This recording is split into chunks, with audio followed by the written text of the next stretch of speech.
nipples. Maggie's really cool too. It was interesting because we have the love-hate kind of dynamic, which I don't really feel that we have in person. I think that we got along pretty well, and it was cool to kind of explore how much her character Todd and how much he was in love with Jenny and just does not take the hint that she wants absolutely nothing to do with him.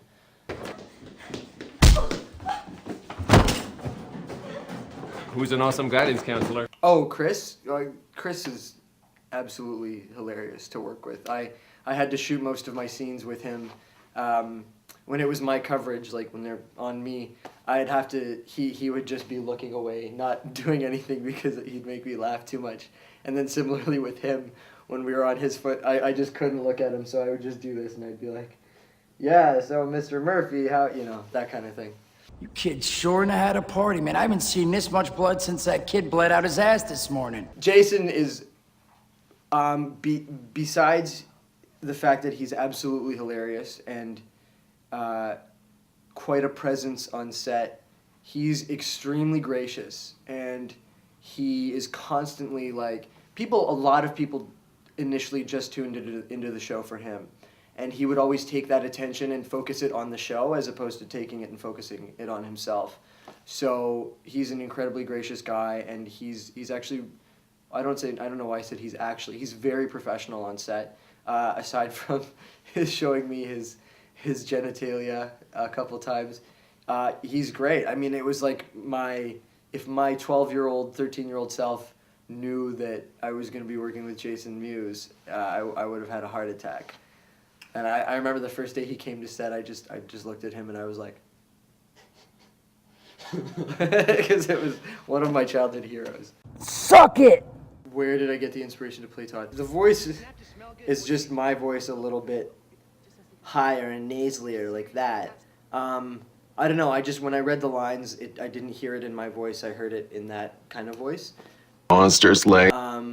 I watched a lot of like heavy metal documentaries. Like there's a movie called Metal: A Headbanger's Journey, and it's about like metal kids and stuff like that. And I just kind of like look at how they stand and like how they interact with each other, kind of stuff like that. I listen to a lot of metal to kind of listen to what Todd would listen to, and I think my main inspiration would be, and people may not understand this one, but Fry from Futurama. I think he's very similar to Todd in that they're both not very bright, but they have the ability to be extremely heroic when they need to be. And they're actually both chasing this woman who really doesn't care very much for them. And they try really hard to they're very innocent in their stupidity. Like it's not hurting anyone. Well, actually, no, Todd hurts a lot of people. But it's not intentional, I don't think, really.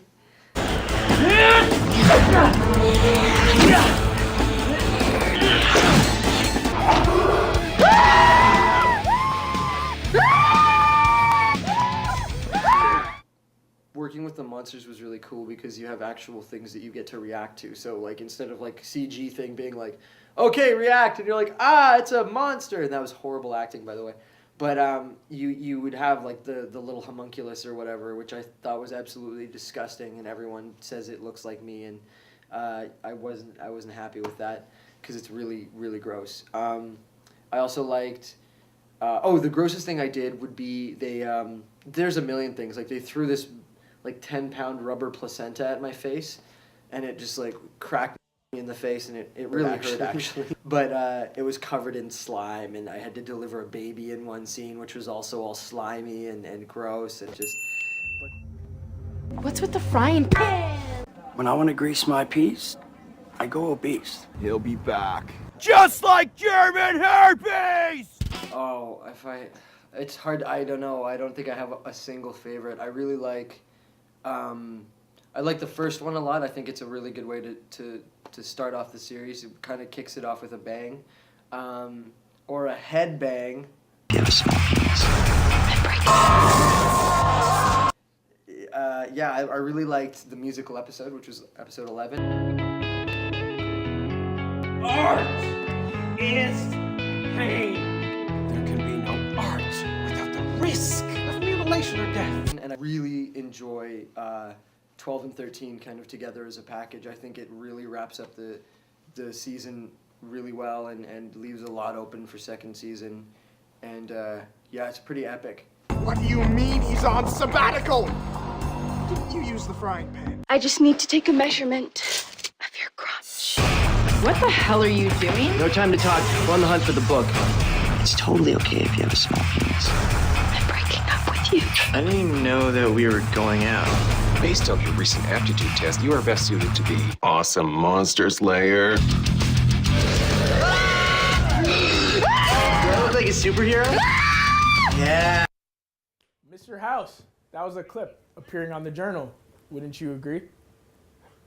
Casey Lee, a member of the CCSAI, is going to take us home with her. I'm sure many of us have been waiting a long time for that, huh, Casey? All right. Hey guys, and welcome to another episode of The Journal. You're here with me today, Casey Lee, as we explore a topic that's near and dear to my heart, the CCSAI. Come with me.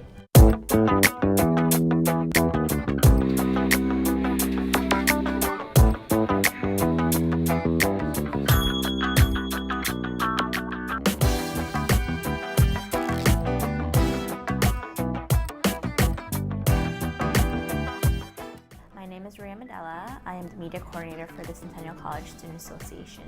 I am in charge of the advertising and marketing of the company, as well as the social media of the company, so from website, Facebook, Twitter.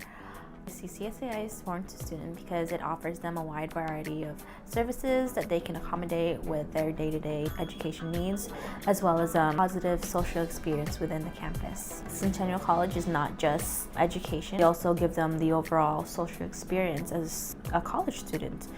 Hi, my name is Casey and I'm the Vice President of the CCC campus for Centennial College Student Association. My role here as the Vice President of this campus is to help students for whatever they need. So if they come to us with issues about tuition or about parking on campus, the food on campus, pretty much anything that a student might say to us, we'll be able to help them.